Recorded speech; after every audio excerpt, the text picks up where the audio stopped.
अब G20 की बात को अगर आगे बढ़ाएं तो आखिर ये क्यों अहम है भारत के लिए, पूरी दुनिया के लिए, समझने की कोशिश करते हैं कि भारत के लिए क्यों इसको बेहद अहम कहा जा रहा है। कुछ तथ्यों के जरिए अगर हम समझने की कोशिश करें तो आप देखें कि ये G20 17वां G20 शिखर सम्मेलन का आयोजन बाली में हुआ है और कई महत्वपूर्ण द्विपक्षीय बैठकें होंगी, प्रधानमंत्री की वार्ताएं होंगी और कई तरह की संभावनाएं और कयास लगाए जाते हैं कि आखिर किन किन वैश्विक नेतृत्व के लोगों के साथ प्रधानमंत्री की मुलाकात होगी। तो आप देखें, ये कहा जा रहा है कि ब्रिटिश प्रधानमंत्री ऋषि सुनक के साथ उनकी द्विपक्षीय बैठक हो सकती है, इस बात की संभावना है। पहली बार ये मुलाकात होगी। ऋषि सुनक ने कुछ दिनों पहले ही पदभार ग्रहण किया है। राष्ट्रपति जो बाइडेन से भी मुलाकात की संभावनाएं हैं, कयास लगाए जा रहे हैं। इसके अलावा फ्रांसीसी राष्ट्रपति इमैनुअल मैक्रों के साथ भी मुलाकात होगी। हम जानते हैं दोनों नेताओं के बीच गहरे संबंध हैं। इसके अलावा जो मेजबान हैं इंडोनेशिया के राष्ट्रपति जोको विदोदो, उनके साथ भी उनकी द्विपक्षीय बैठकों की कयास लगाए जा रहे हैं, ऐसी संभावना जताई जा रही है। और इसके अलावा अगर हम ये समझें कि आखिर वो कौन कौन से मुद्दे हैं जिनको लेकर बेहद महत्वपूर्ण नजर है भारत पे, तो यह समझे भारत के लिए यूक्रेन जंग पर दृष्टिकोण रखने का एक बेहतर मंच होगा। कई मंचों से भारत इस युद्ध की, इस संघर्ष की भर्त्सना करता रहा है और यह भी एक वैश्विक मंच होगा जहां भारत अपनी बात रखेगा। इसके अलावा अगर हम देखें कुछ और मुद्दों की तरफ नजर डालें तो ऋषि सुनक और नरेंद्र मोदी के बीच FTA यानी फ्री ट्रेड एग्रीमेंट पर वार्ता के कयास भी लगाए जा रहे हैं, क्योंकि यह वार्ता ब्रिटेन के साथ एक लंबे वक्त से चल रही है और उम्मीद है कि वो एक आगे उसकी पूरा जो सफर है वो बढ़ेगा। इसके अलावा भारत ब्रिटेन द्विपक्षीय रिश्तों को लेकर रोड मैप एक 2030 तक का बनाया गया है, उस पर भी वार्ता होने की संभावना है। उसको किस तरह से इंप्लीमेंट किया जाएगा इस पर बात होगी। फ्रांस एक बड़ा साझेदार है और फ्रांस के साथ वार्ता रणनीतिक और सामरिक लिहाज से काफी उपयोगी हो सकती है अगर यह द्विपक्षीय मुलाकात होती है।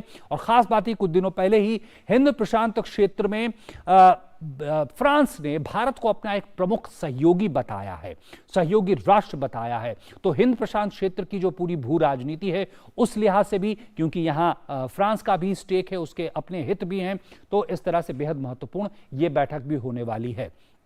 इसके अलावा एक जो बड़ा मुद्दा है जो ऐसा लगता है कि सबके ऊपर छा सकता है, वो है यूक्रेन में जंग का मुद्दा। बात है कि क्या यह गरमाएगा मुद्दा, क्या रुख ले सकता है G20 में, इस पे भी निगाह होगी। भारत अपना स्टैंड भी सामने लगातार रख रहा है, इसमें भी रखेगा। अब यह समझे कि आखिर G20 जो है उसकी अध्यक्षता भारत को मिलने वाली है। अगले 1 दिसंबर से भारत ग्रहण करेगा और इसका मतलब यह है कि आने वाला 1 साल भारत के लिए और जो वैश्विक मुद्दे भारत रखता रहा है उसके लिए बेहद महत्वपूर्ण है।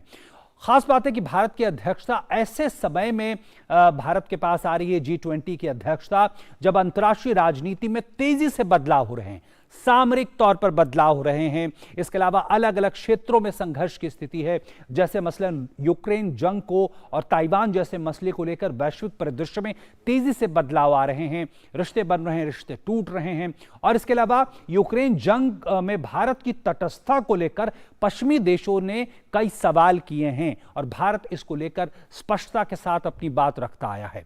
अब इस शिखर सम्मेलन की बात कर ले तो मोटे तौर पे 3 वर्किंग सेशन या कहें 3 वर्किंग सत्र होंगे, जिसमें पहला सत्र ही है खाद्य और ऊर्जा सुरक्षा का मुद्दा होगा, बेहद महत्वपूर्ण मुद्दा। दूसरा मुद्दा होगा स्वास्थ्य का मुद्दा होगा। इसके अलावा डिजिटल ट्रांसफॉर्मेशन या डिजिटल परिवर्तन का मुद्दा, कैसे विकास में उसकी भागीदारी होगी, उसकी में भी बातचीत होगी।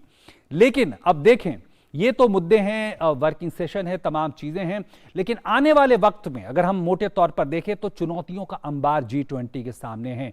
मसलन कई देशों के बीच में रिश्ते खराब हुए हैं, यानी जो रिश्ते खराब हुए हैं, दूरियां बढ़ी हैं, वो रिश्ते कैसे, ये दूरियां पटेंगी, कैसे एक देश एक दूसरे के सामने नजदीक आएंगे, इस पे बातचीत होगी। इसके अलावा सर्वमान्य समाधान के साथ संघर्षों को शांत करने की चुनौती है। निश्चित तौर पर इशारा यूक्रेन की तरफ है कि कैसे जो तमाम पक्ष हैं वो शांति से जो है अपने अपने पक्ष में वापस लौटे। जो आपूर्ति श्रृंखलाएं हैं, जो हम बार बार उसकी बात कर रहे हैं, जो कोविड के समय जो है श्रृंखला बाधित हुई थी, उसको कैसे बहाल किया जाए, इस पे भी निगाह होगी। और एक बड़ा मुद्दा जो पूरी दुनिया जिससे जूझ रही है, वैश्विक महंगाई और वैश्विक मुद्रास्फीति की जो समस्या है, उसको लेकर भी निश्चित तौर पर G20 के सामने यह मुद्दा है। और उसी से जुड़ा यह है कि बेतहाशा महंगाई और राजनीतिक अस्थिरता कई देशों में इसको लेकर देखी जा रही है। यह भी एक मुद्दा G20 के सामने आने वाले वक्त में है। धीमी वैश्विक आर्थिक वृद्धि जो है, एक तरह से स्लो डाउन की स्थिति की बात कई जानकार कह रहे हैं, उससे कैसे जूझना है, इस पे भी बात है।